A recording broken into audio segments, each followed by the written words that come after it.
যাকে ঘিরে মেঘ লক্ষাধিক স্বপ্নের পাহাড় বুনেছে, সেই আবির ভাইয়ের বুকে মাথা রেখে সারা রাত কাটিয়েছে। এটা ভেবেই মেঘের দু চোখ আনন্দে চলচল করছে। বুকের ভেতর অজানা অনুভূতি জেগে উঠছে। আবিরের হাতের দিকে তাকিয়ে মেঘের মন অধিকতর পুলকিত হচ্ছে। মেঘ আর চোখে নিগুড় দৃষ্টিতে আবিরের সুষুপ্ত ধৃষ্টতায় কিছুক্ষণ তাকিয়ে রইল। চোখ সরানো বা পলক ফেলার কথা বেমালুম ভুলে গেল। অজান্তেই কাদম্বিনীর ঠোঁটে লেগে আছে ললিত হাসি। মেঘের স্বাভাবিক চেহারা মুহূর্তের মধ্যেই লজ্জায় লাল হয়ে গেছে। ক্ষণে ক্ষণে আবিরের অভিমুখে চেয়ে থাকার শক্তি হারিয়ে ফেলছে। দুর্বেদ্য আবেশে মেঘের চোখ টানছে। মনের বিরুদ্ধে নিজেকে অক্লিষ্ট রাখার নিরবধি চেষ্টা চালাচ্ছে। আচমকা মেঘের নিঃশ্বাস থমকে গেছে। মনের কোনো একটা গূঢ় প্রশ্ন উদ্গত হলো। মেঘ নিজেকে নিজে প্রশ্ন করল, আবির ভাইয়ের জ্ঞান কখন ফিরেছে? আর উনি কি সজ্ঞানে আমায় ধরেছেন, নাকি ঘুমের ঘোরে? মেঘ শুকনো ঢোক গিলল। হুড় হুড় করে বুক কাঁপছে। সাথে লজ্জায় রাঙা হয়ে আছে কাদম্বিনীর উজ্জ্বল চেহারা। এভাবে আর থাকা সম্ভব হচ্ছে না। মেঘের হৃৎপিণ্ডের কম্পনে আবির যে কোনো সময় সজাগ হয়ে যেতে পারে। তাই মেঘ ঘুরে কাঁপা কাঁপা হাতে আবিরের হাতটা সরিয়ে কোনো রকমে উঠল। সবাইকে স্বাগত জানাই চ্যানেলে আসার জন্য। কেমন আছো তোমরা? আমি প্রীতম বলছি। আর এখন তোমাদেরকে শোনাবো আমৃত্যু ভালোবাসি তোকে উপন্যাসের ৩১তম পর্ব। লেখিকা সালমা চৌধুরী। তো চলো, উইদাউট ওয়েস্টিং এনি টাইম শুরু করা যাক। চুল ঠিক করে ওয়াশরুম থেকে ফ্রেশ হয়ে বেরিয়ে মাথায় ওড়না দিতে দিতে তাড়াতাড়ি দরজা খুলে দিল। হাতে ফোন নেই, নেই কোনো ঘড়ি। কত বেলা হয়েছে তা বোঝার উপায়ও নেই। মেঘের দরজা খোলার শব্দে তানভীর হকচকিয়ে উঠল। এসে ধীর কণ্ঠে শুধালো, ভাইয়ের জ্ঞান ফিরেছে? মেঘ শান্ত স্বরে বলল, মনে হয় ফিরেছে, এখন ঘুমাচ্ছেন। ভাই বোনের কথোপকথন শুনে রাকিবের ঘুম ভেঙে গেছে। তড়িঘড়ি করে উঠে উত্তেজিত কণ্ঠে প্রশ্ন করল, আবির উঠেছে? মেঘ এপাশ ওপাশ মাথা নেড়ে বলল, না। মেঘ সাইড হয়ে দাঁড়াতেই রাকিব আর তানভীর রুমে গেল। ওদের হালকা পাতলা কথাতে আবিরের ঘুম ভেঙে গেছে। আবির চোখ পিট পিট করে একে একে তানভীর, রাকিব আর মেঘের দিকে তাকালো। সম্পূর্ণ রুমে একবার চোখ বুলিয়ে আবির পুনরায় তানভীর আর রাকিবের দিকে তাকিয়েছে। রাকিব ভ্রু কুঁচকে গম্ভীর মুখ করে আবিরের দিকে তাকিয়ে আছে। আবির এক মুহূর্ত চেয়ে থেকে অকস্মাৎ মলিন হাসল। আবিরের হাসি দেখে রাকিবের মেজাজ গরম হচ্ছে। ফোঁস করে শ্বাস ছেড়ে রাকিব মেঘকে উদ্দেশ্য করে স্বাভাবিক কণ্ঠে বলল, মেঘ, তুমি একটু বাইরে যাও তো। মেঘ সরু নেত্রে রাকিবকে দেখে, সাথে সাথে তানভীরের দিকে তাকালো। তানভীর চোখ দিয়ে ইশারা করতেই মেঘ চুপচাপ রুম থেকে বেরিয়ে গেছে। রাকিব রাগী স্বরে বলল, তানভীর, দরজাটা বন্ধ কর। রাকিবের কথা মতো তানভীর তাই করল। রাকিব আশেপাশে তাকিয়ে হঠাৎই এগিয়ে গিয়ে রুমের এক কর্নার থেকে একটা পাইপ মাথার উপর তুলে দ্রুত আসতে নিলে আবির চেঁচিয়ে ওঠে, এই! তানভীর রাকিবের দিকে তাকিয়ে সহসা ছুটে গিয়ে পেট বরাবর শক্ত করে ধরে বলল, কি করছো তুমি?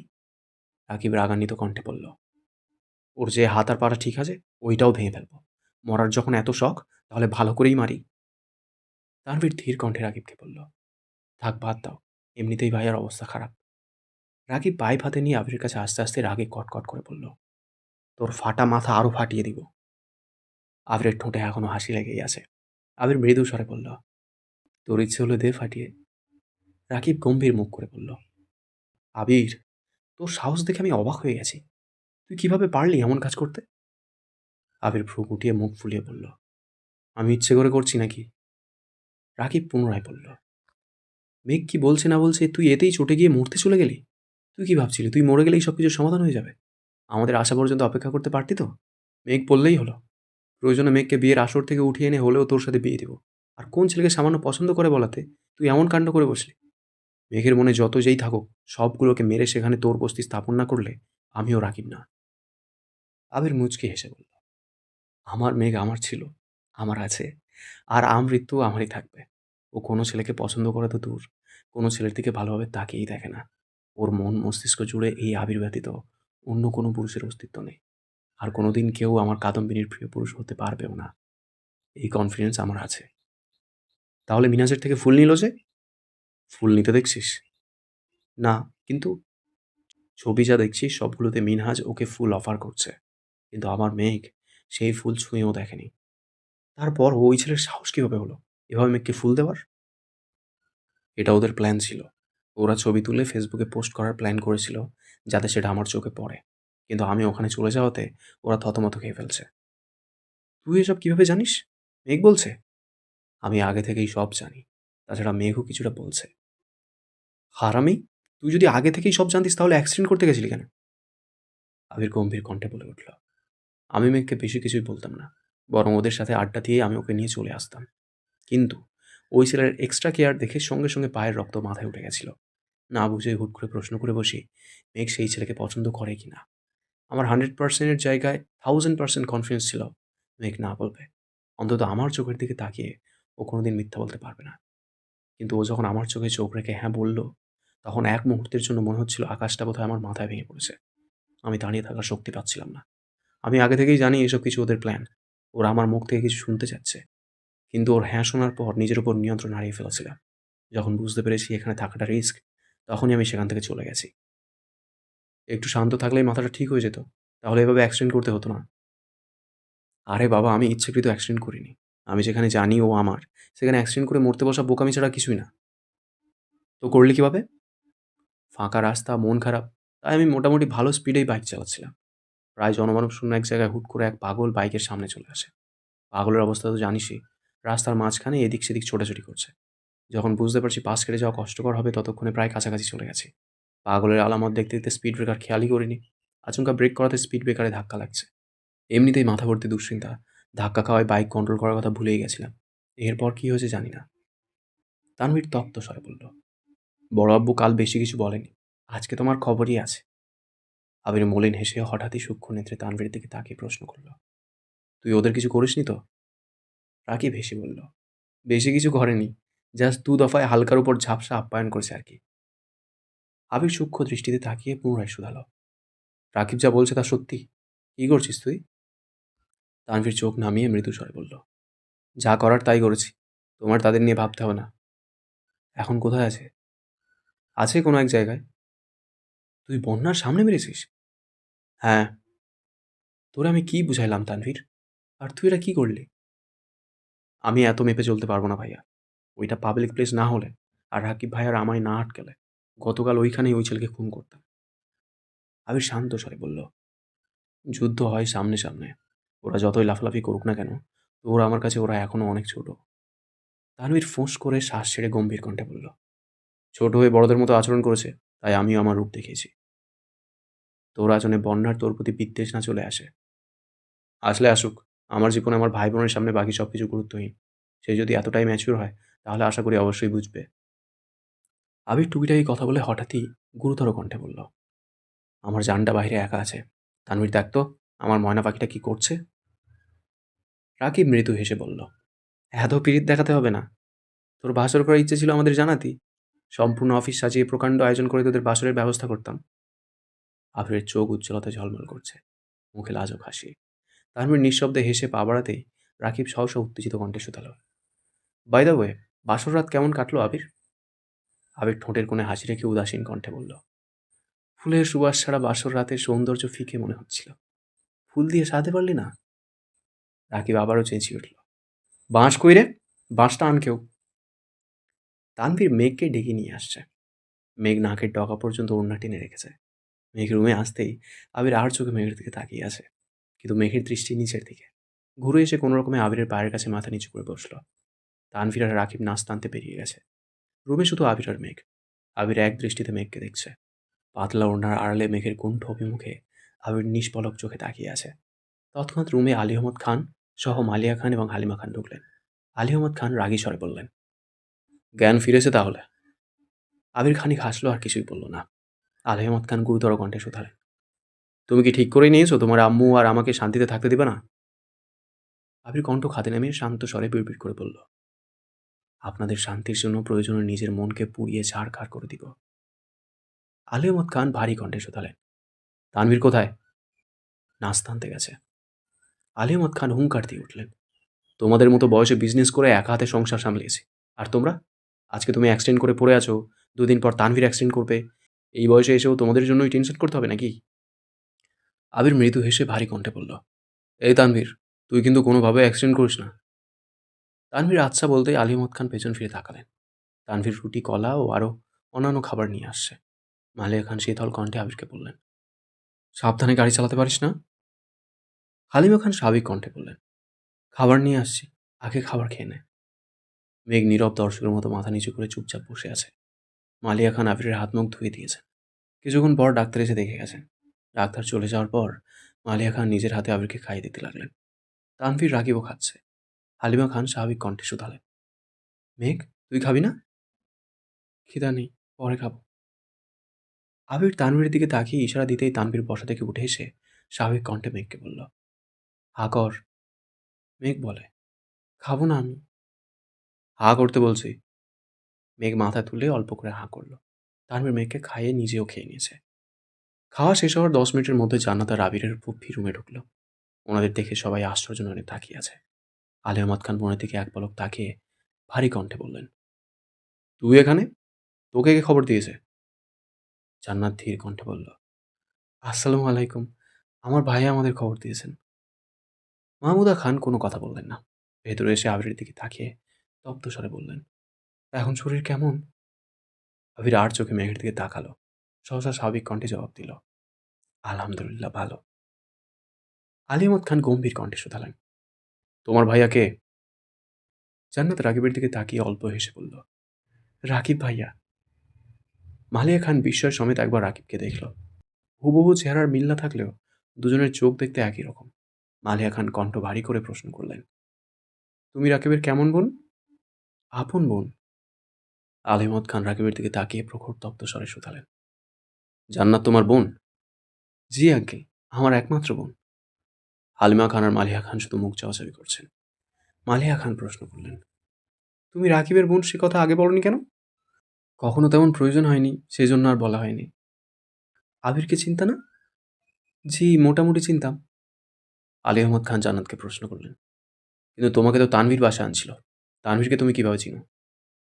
তানভীর ভাইয়ের সাথে একটা প্রোগ্রামে দেখা হয়েছিল, পরিচয় দেওয়া হয় চিনতে পারছি। তখন কথায় কথায় উনি মেঘের কথা বলছেন, মেঘের জন্য টিচার খুঁজছিলেন।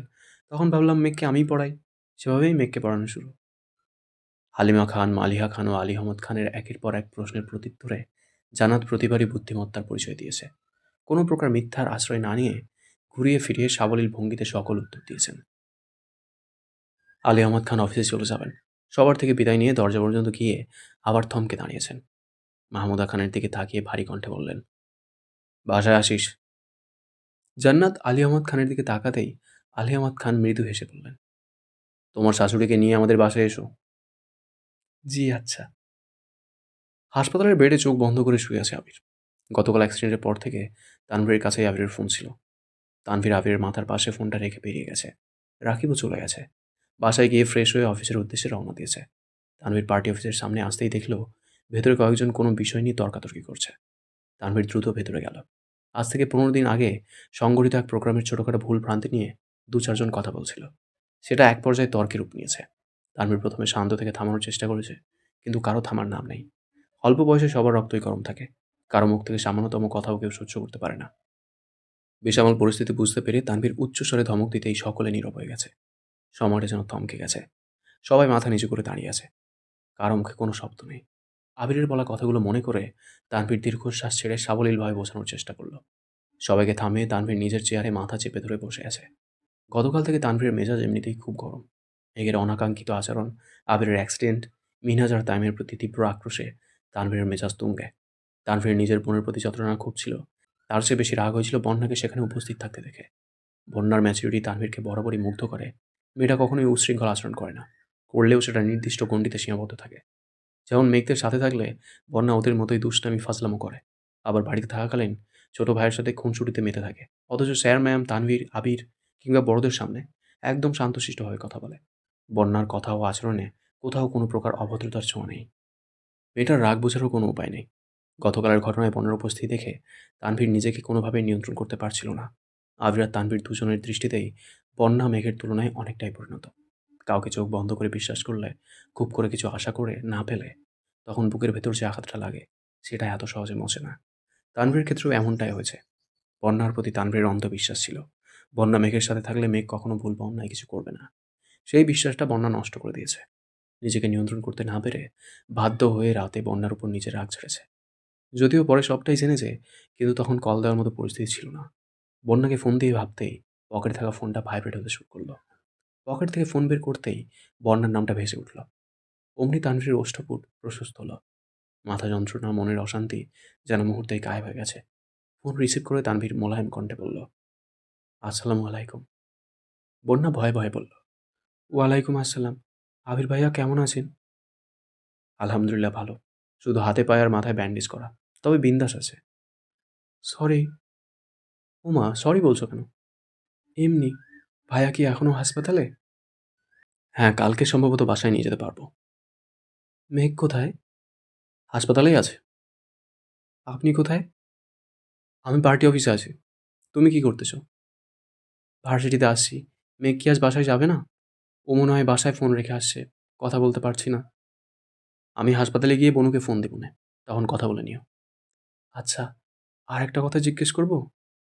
তোমাদের বন্ধুদের কথা বাদ দিয়ে যা ইচ্ছে জিজ্ঞেস করতে পারো। বন্যার মুখ বন্ধ হয়ে গেছে। গত রাতেই তানভীর নিষেধ করেছিল, কিন্তু ভার্সিটিতে এসে দুই বন্ধুকে না পেয়ে বন্যার মনটা খুঁতখুত করছে। তাই তানভীরকে জিজ্ঞেস করে ভেবেছিল, অথচ তানভীর আগে থেকেই সাবধান করে ফেলছে। বন্যা ধীর কণ্ঠে বলল, আচ্ছা রাখি এখন। কি যেন জিজ্ঞেস করতে চেয়েছিলে? কিছু না, ভালো থাকবেন। তানভীর মুচকি হেসে বলল, তুমিও ভালো থেকো। আর কোনো সমস্যা হলে জানিও। বন্যা কল কাটতে কাটতেই ঘুরতে নিলে আচমকা এক ছেলের সঙ্গে ধাক্কা লাগতে যাচ্ছিল। ছেলেটা দ্রুত সরে গিয়ে ভারী কণ্ঠে বলল, এই যে খুকি, কানা নাকি, দেখে চলতে পারো না? বন্যা ফোন কানে নিয়েই চোখ তুলে তাকালো। ছেলেটা বেশ ফর্সা, বন্যার তুলনায় হাইট অনেকটাই বেশি। চোখে সাদা গ্লাস, চুলগুলো গুছানো, পরনে শার্ট, তার উপর অ্যাপ্রন। বন্যা ছেলেটার দিকে তাকিয়ে কপাল কুঁচকাল। ছেলেটা বিপুল চোখে বন্যার দিকে তাকিয়ে মুচকি হাসল। তানভীর ফোনের ওপাশ থেকে গম্ভীর কণ্ঠে শুধালো, কে ধমক দিয়েছে? বন্যা ঠান্ডা কণ্ঠে বলল, চিনি না, রাখছি এখন। ছেলেটা কয়েক মুহূর্ত স্থির থেকে বন্যার দিকে তাকিয়ে তাকিয়ে চলে যাচ্ছে। বন্যাও সূক্ষ্ম নেত্রে ছেলেটার দিকে তাকিয়ে আছে। ছেলেটার চালচলনে হঠাৎ পরিবর্তন দেখে বন্যার মনে খটকা লাগছে। তাছাড়া বন্যা যেখানে দাঁড়িয়েছিল সেখান দিয়ে সচরাচর কেউ হাঁটাচলাও করে না। তবে ওই ছেলে কেন এদিকে আসবে? সেটাকে দেখেই বোঝা যাচ্ছে ক্লাসের দিক থেকে সিনিয়র হবে।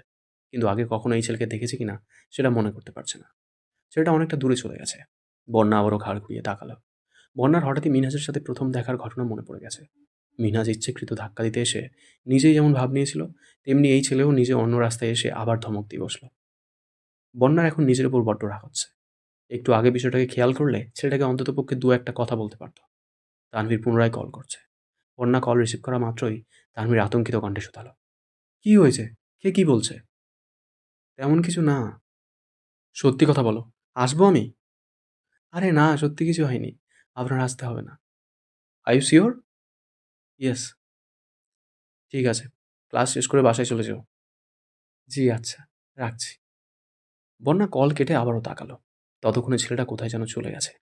এর মধ্যে লিজা আর মিষ্টি এসে বন্যার মাথায় ঘাটটা মেরে উত্তেজিত কণ্ঠে প্রশ্ন করলো, কিরে, তুইও কি লিফাত ভাইয়ের প্রেমে পড়ছিস?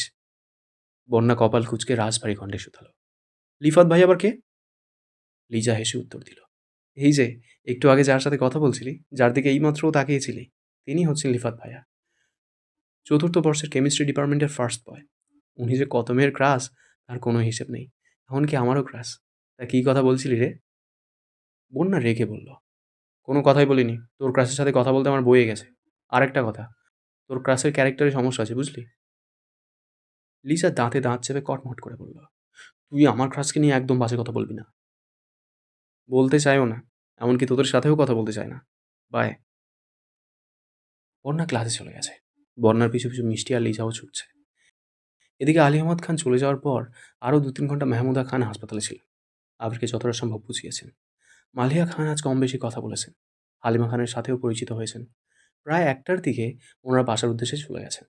মালিয়া খান আর হালিমা খান দুজনেই বাসায় যাওয়ার জন্য বলেছেন, কিন্তু প্রত্যুত্তরে মাহমুদা খান কিছুই বলেননি। এত বছরের দূরত্বের পর হুট করে ওই বাড়িতে চলে যাওয়া ওনার কাছেও স্বাভাবিক বিষয় না। এই বাড়ির সাথে জড়ানো আবেগগুলো কেমন যেন শক্ত পাথরে মুড়িয়ে আছে। সেই পাথর না গললে স্বাভাবিক সম্পর্ক গড়ে ওঠা অসম্ভব ব্যাপার। আলী আহমদ খান মুখরক্ষার খাতিরে বোনকে বাসায় যেতে বললেও দুই ভাবি খুব আন্তরিকতার সহিত বাসায় যাওয়ার জন্য বলেছেন। দুপুরের পরপরই ইকবাল খান, আকলিমা খান, মিম আদি হাসপাতালে আসছে। আবিরের অসুস্থতার কথা তানভীর বলতে চায়নি, তবে ইকবাল খান বারবার জোর করায় বাধ্য হয়ে বলেছেন। বলতে দেরি হলেও তাদের রওনা দিতে দেরি হয়নি। মিম আর আদি সারা রাস্তা কেঁদে কেঁদে এসেছে। আবিরের সাথে মিম খুব কম কথা বলে। হুটহাট দেখা না হলে মিম ইচ্ছাকৃত সামনেও পড়ে না। তবে ভাইয়ের প্রতি ভালোবাসার কোনো কমতি নেই তার। অন্যদিকে আদির আবদার করার একমাত্র জায়গা আবির। বাইরে থাকাকালীন ও ভিডিও কল দিয়ে প্রতিনিয়ত বলতো, ভাইয়া এটা নিয়ে এসো, ওটা নিয়ে এসো, কবে আসবা? এখনও তাই করে। হাসপাতালে এসে আবিরের অবস্থা দেখে দুই ভাই বোনই থ মেরে গেছে। মাথায় হাতে পায়ে ব্যান্ডেজ দেখে আঁতকে উঠল। এমন অবস্থায় বাস্তবে কাউকে দেখেনি তারা, এই প্রথমবার আবিরকে দেখছে। আকলিমা খানও অনেক বেশি আতঙ্কিত হয়েছে, আবিরকে দেখে আর্তনাদ শুরু করেছেন। ইকবাল খান স্তব্ধ হয়ে দাঁড়িয়ে আছেন, কিছু বলতে পারছেন না। ওনার চোখে ভেসে উঠেছে বহু বছর আগে আলী আহমদ খানের অ্যাক্সিডেন্টের পরের দৃশ্য। তখন আলী আহমদ খান অ্যাক্সিডেন্ট করে প্রায় 6 মাস বিছানায় ছিলেন। একই রূপে নিজের ভাইপোকে কখনো দেখতে হবে, এটা ইকবাল খান কখনো কল্পনাও করেননি। ইকবাল খান তাড়াতাড়ি আবিরের রিপোর্ট চেক করতে লাগলেন, হাত পায়ের অবস্থা বোঝার জন্য। মাথায় চাপ বেশি খেলেও হাতে আর পায়ে খুব বেশি সমস্যা নেই। 21 দিন বেড রেস্টে থাকলে আশা করা যায় ঠিক হয়ে যাবে। দুপুর পেরিয়ে সন্ধ্যা হতে চলল। দুপুরে সবাই অল্প স্বল্প খেয়েছে, কিন্তু মেঘ কিছুই খায়নি। সেই যে আবিরের পায়ের কাছে বসেছিল, সারাদিন যাবৎ সেখানেই বসে আছে। দু হাতে 2 হাঁটু আঁকড়ে ধরে হাঁটুর উপর কাত করে মাথা রেখে অমত্ত আঁখিতে আবিরের অভিমুখে চেয়ে আছে। নাক অব্দি ওড়না টানা, আঁখি যুগল স্থির। প্রয়োজনের বাইরে একবারের জন্য পলক ফেলছে না। কখনো কখনো চোখের কার্নিশ দিয়ে অনর্গল গড়িয়ে পড়ছে নোনা জল। অতি সন্তর্পণে চোখের পানি মুছে আবারও চেয়ে আছে আবিরের দিকে। সারাদিনে খাবো না ব্যতীত মেঘের মুখ থেকে আর কোনো কথা বের হয়নি। সকাল থেকেই আবির ক্ষণে ক্ষণে মেঘকে দেখছে, কিন্তু আজ তার কিছু বলার সামর্থ্য নেই। আম্মু মামনের সামনে মেঘকে যে দুটো কথা বলবে, সেই পরিস্থিতিও নেই। কেউ আবিরের পাশ থেকে উঠে যাচ্ছেও না। বিকেলে হালিমা খান আকলিমা খানদের সাথে সাথে বাসায় গিয়ে রাতের জন্য রান্না করে সন্ধ্যায় আবারও হাসপাতালে আসছেন। ইকবাল খান সাথে আসছেন। আলী আহমদ খানও অফিস থেকে সরাসরি হাসপাতালে আসছেন। মালিয়া খান আর মেঘ দুজনেই সারাদিন হাসপাতালে ছিল। আবির ঘুমাচ্ছে দেখে কেউ ডাকেনি। হালিমা খান এসে থেকে মেঘকে খাওয়ানোর চেষ্টা করেছেন। আলী আহমদ খান নিজেও দুবার খাওয়ার কথা বলেছেন, কিন্তু মেঘ নিশ্চুপ বসে আছে। বাধ্য হয়ে হালিমা খান তানভীর নাম্বারে কল দিয়েছে। তানভীর কল রিসিভ করতেই হালিমা খান বিরক্তি ভরা কণ্ঠে বললেন, কোথায় তুই?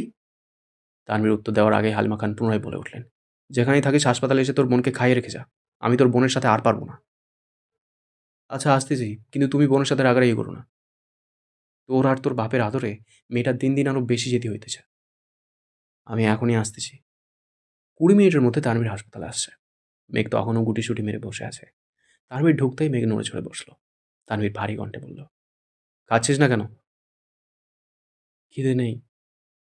বললেই হলো। তানভীর প্লেটের খাবার বেড়ে সামনে ধরতেই মেঘ খাবো না বলে তানভীর দিকে তাকালো। তানভীরের অগ্নিদৃষ্টি দেখে মেঘ কিছু বলার সাহস পেল না, চুপচাপ খাওয়া শুরু করলো। তানভীরও মেঘের সামনে চেয়ার নিয়ে বসে আছে। তানভীর চাইলেও মেঘকে কিছু বলতে পারছে না, আবার না বলেও থাকতে পারছে না। কারণ মেঘের এরকম আচরণ বাসার মানুষের চোখে সন্দেহের সৃষ্টি করবে। সবাই যখন নিজেদের মধ্যে কথা বলছিল, এই ফাঁকে তানভীর দু একবার মেঘকে বাসায় যাওয়ার কথা বলেছে। ঠান্ডা মাথায় বুঝিয়েওছে, কিন্তু মেঘ মাথা দিয়ে না করেই যাচ্ছে।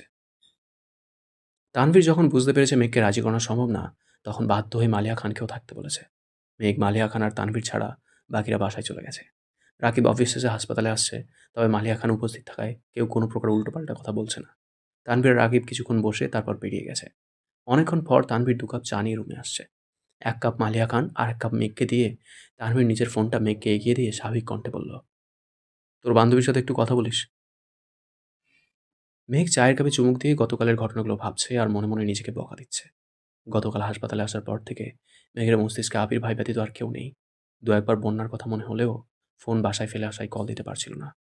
মেঘ চা শেষ করে রুম থেকে বেরিয়ে বন্যাকে কল দিয়েছে। মেঘ, আসসালামু আলাইকুম। বন্যা, ওয়ালাইকুম আসসালাম। কিরে, কেমন আছিস? শুনলাম আবির ভাই অ্যাক্সিডেন্ট করছেন, এখন কেমন আছেন? মেঘের গলা দিয়ে কথা বেরোচ্ছে না, ফুঁপিয়ে ফুঁপিয়ে কাঁদছে। বন্যা শান্ত স্বরে বলল, এই মেঘ, কাঁদছিস কেন? মেঘ কাঁদতে কাঁদতে বলল, আজ আমার জন্য আবির ভাইয়ের এই অবস্থা হয়েছে। আমি কেন এমন করলাম? আমি এত বোকা কেন, বন্যা? বন্যা মোলায়েম কণ্ঠে বলে উঠল, তুই বোকা না, তোর মনটা খুব অস্থির। থাক, কাঁদিস না। ভাই এখন কেমন আছেন বল। ডাক্তার 21 দিন বেড রেস্টে থাকতে বলেছেন।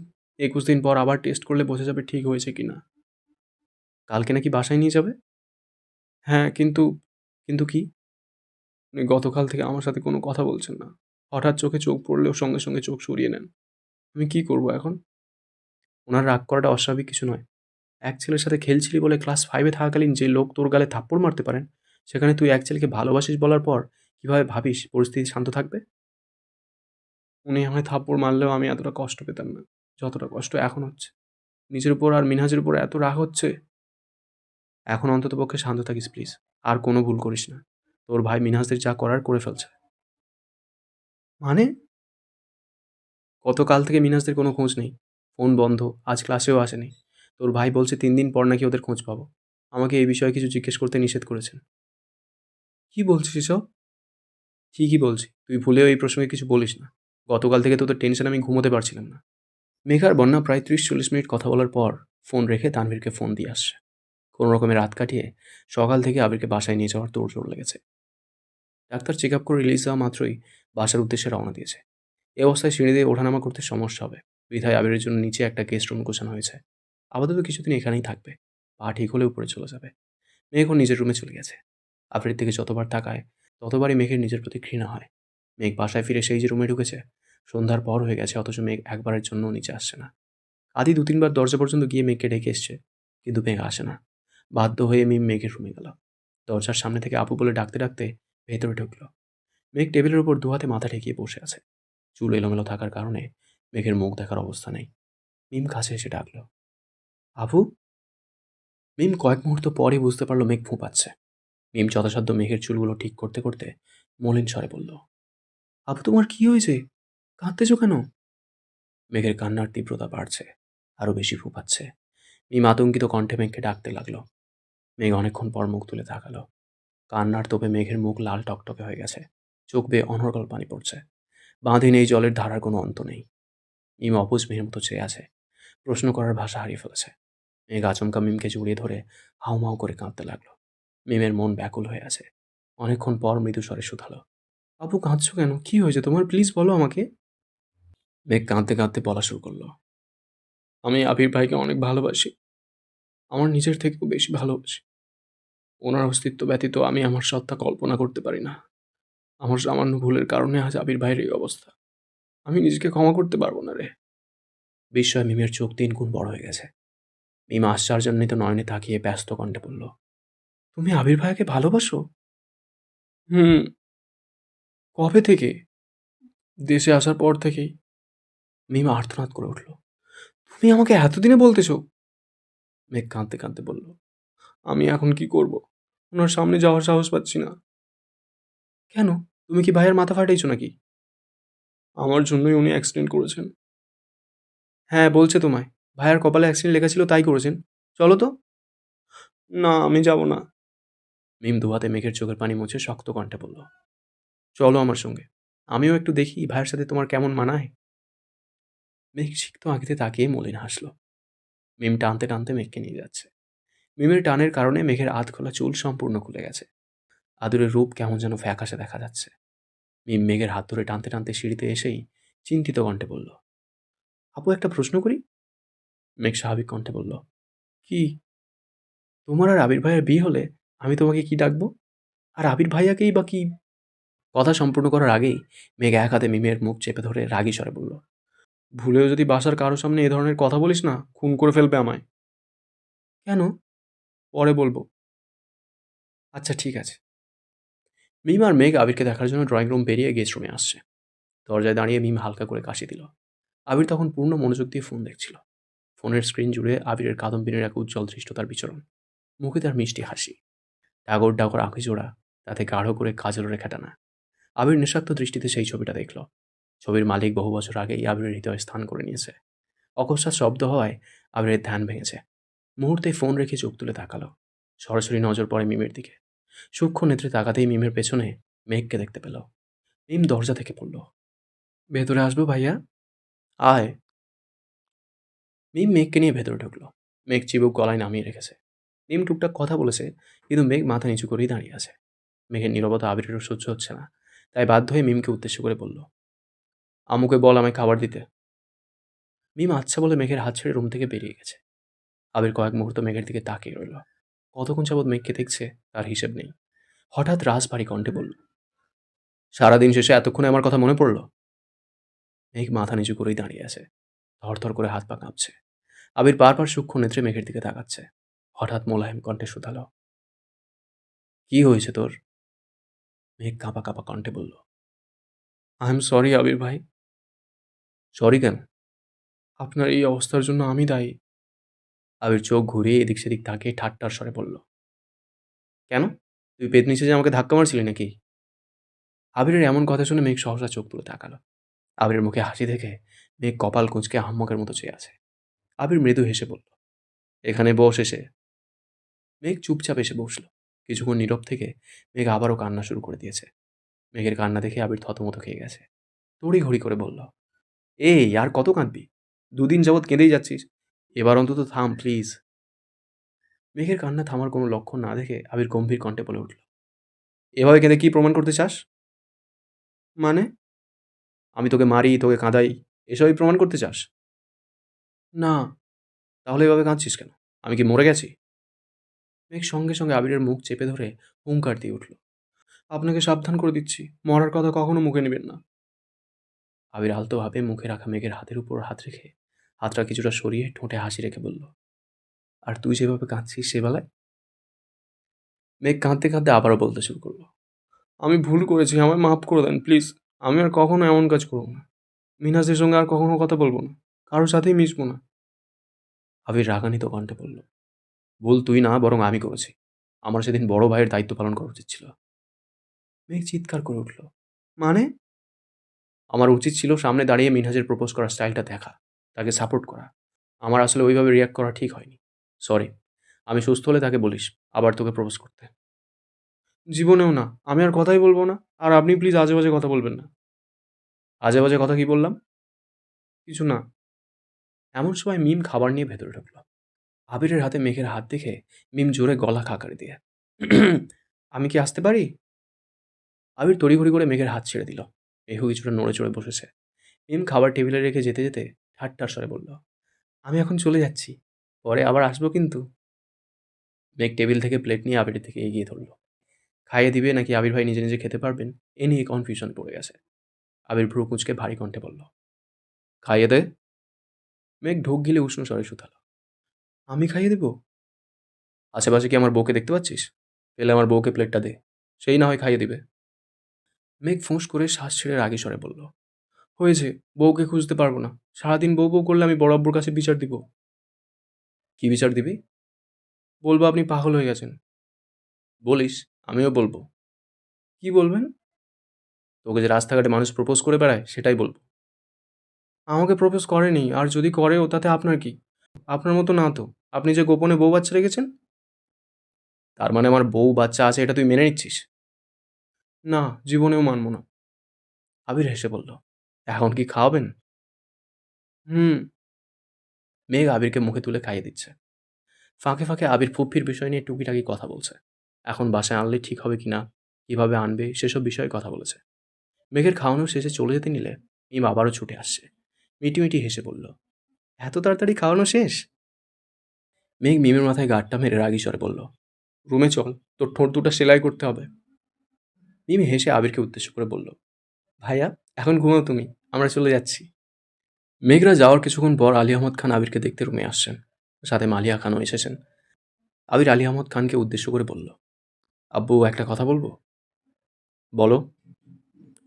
আপনি কি ফুপ্পিকে বাসায় আনতে চাচ্ছেন? আমি আসতে বলেছি, তার ইচ্ছে হলে আসবে। এভাবে বললে ফুপ্পি কোনোদিনও আসবে না।